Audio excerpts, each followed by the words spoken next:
आपल्या महाराष्ट्रामध्ये देशामध्ये पण ऋषीपंचमी साजरी करतो आणि या ऋषीपंचमीचा जो उपवास आहे म्हणजे व्रत आपल्या माता भगिनी हा उपवास करतात। ऋषीपंचमीचा उपवास हा अतिशय कडक असतो। बैलानं कष्ट केलेलं अन्न खायचं नाही, कुत्रीकडे पाहावयाचं नाही, हा कडक उपवास असतो। परंतु हे सगळं का बरं, तर याच्या पाठीमागची रहस्यमय कथा आज आपण ऐकणार आहोत। खरी आवडली तरच लाईक करा, चॅनलवरती प्रथम असाल तर नक्की सबस्क्राईब। मी हनुमंत पवार धारकरी, तुम्ही पाहताय मराठी मोटिवेशनल हिस्ट्री चॅनल। ओम नमो भगवते वासुदेवाय नमः अशी कमेंट जरूर द्या।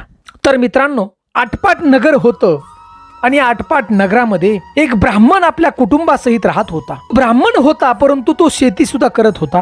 शेती करून आपली उपजीविका तो भागवायचा। आणि एके दिवशी निसर्गानियमाप्रमाणे त्याची पत्नी विटाळशी झाली आणि तिनं काही पाळलं नाही।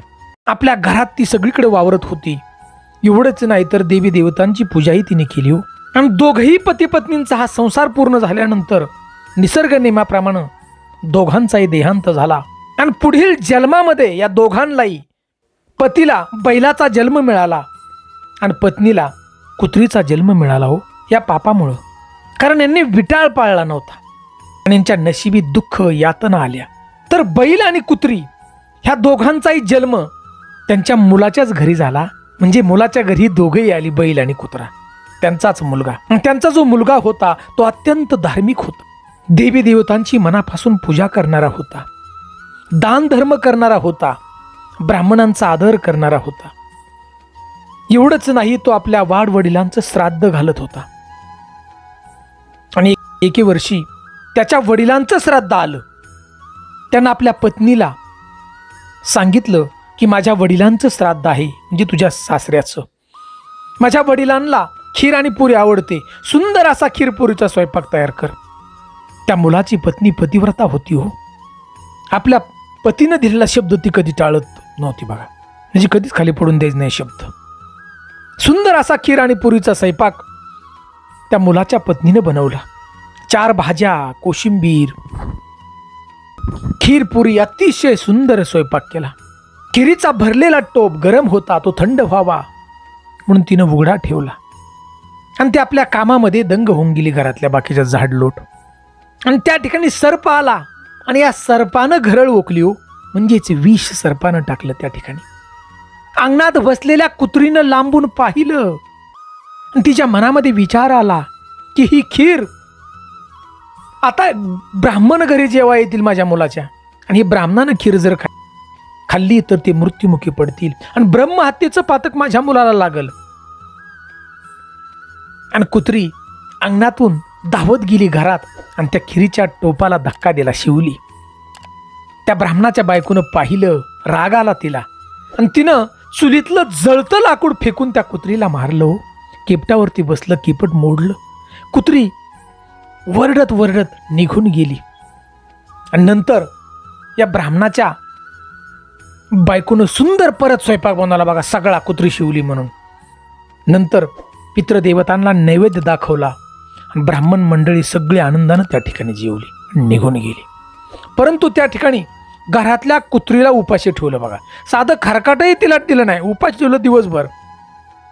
उपवास घडला कुत्रीला, रात्र झाली आणि रात्र झाल्याबरोबर ही कुत्री अंगणातून गोठ्यात गेली, कारण गोठ्यात बैल बांधलेली होत्या।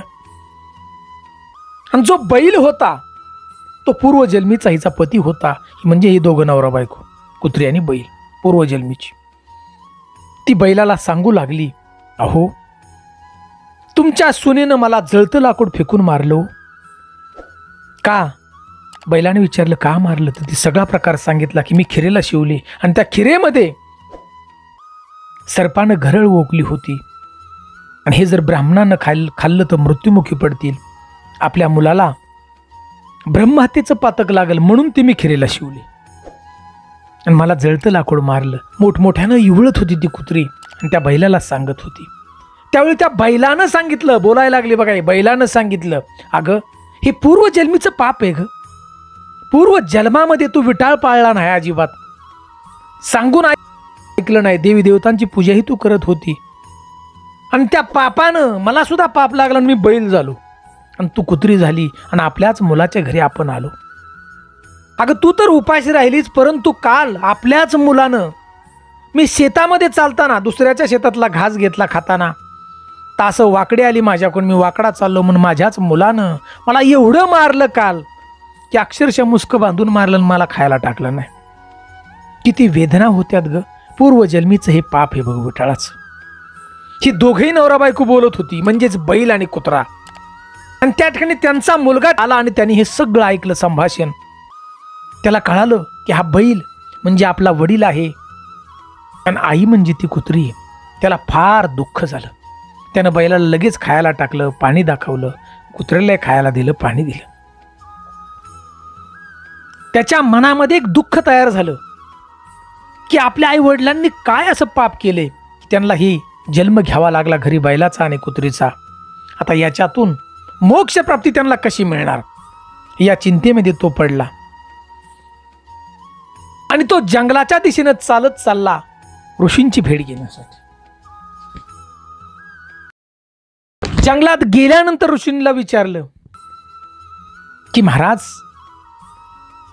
माझ्या आई वडिलांना बैलांचा आणि कुत्र्याचा जन्म मिळाला, त्यांना मोक्ष प्राप्ती पाहिजे, मला उपाय सांगा. त्यावेळी ऋषी महाराजांनी त्या ठिकाणी सांगितलं, सगळ्या ऋषींनी, की ऋषी पंचमीचं व्रत करावं लागेल तुला, त्यावेळेला तुझ्या वडिलांना आणि आईला मुक्ती मिळेल. गुरुदेव, हे कसं करावं? ब्राह्मणाच्या मुलानं त्या ऋषींना विचारलं आणि ऋषी त्या ठिकाणी सांगतायत की भाद्रपद महिन्यामध्ये भाद्रपद शुक्ल पंचमी, या पंचमीच्या दिवशी दुपारी नदीवर जावं, आघाड्याची प्रार्थना करावी, त्याच्या काडीनं दाद घासावं, आवळ्याची काठी कुटून वाटून केसांना लाभावी, स्नान करावं आणि धुतलेले सुंदर वस्त्र परिधान करावं आणि स्वच्छ जागा पाहून त्या ठिकाणी अरुंधतीसह सप्त ऋषींची पूजा करावी अगदी मनापासून. आणि हा नियम 7 वर्ष चालू ठेवायचा आणि शेवटी उद्यापन करायचं. आणि ह्या व्रताचं एवढं पुण्य आहे की या पुण्यानं रजस्वाचा दोष नाहीसा होतो. तुमच्या कुटुंबातील, तुमच्या जीवनातून पापातून मुक्ती होते. अनेक तीर्थांचं स्नान केल्याचं पुण्य मिळते. ऋषी पंचमीच्या व्रतानं फार मोठं पुण्य आहे बघा. प्रत्यक्षात ऋषींनी या ब्राह्मणाच्या मुलाला सांगितले.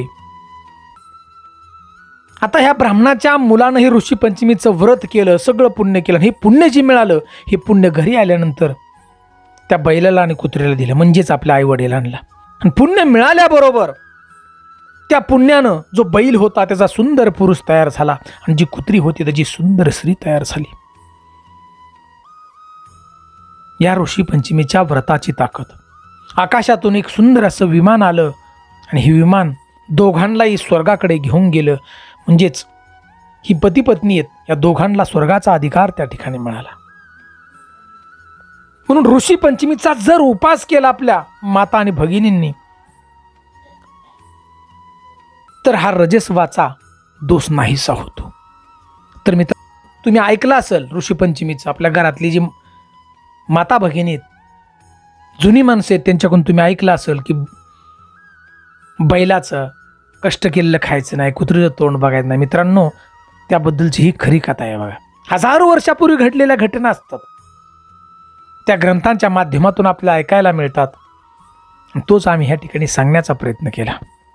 सुंदर अशी कथा आवडली असेल तर ओम नमो भगवते वासुदेवाय नमः अशी कमेंट आम्हाला जरूर करा. जय हिंद, जय महाराष्ट्र.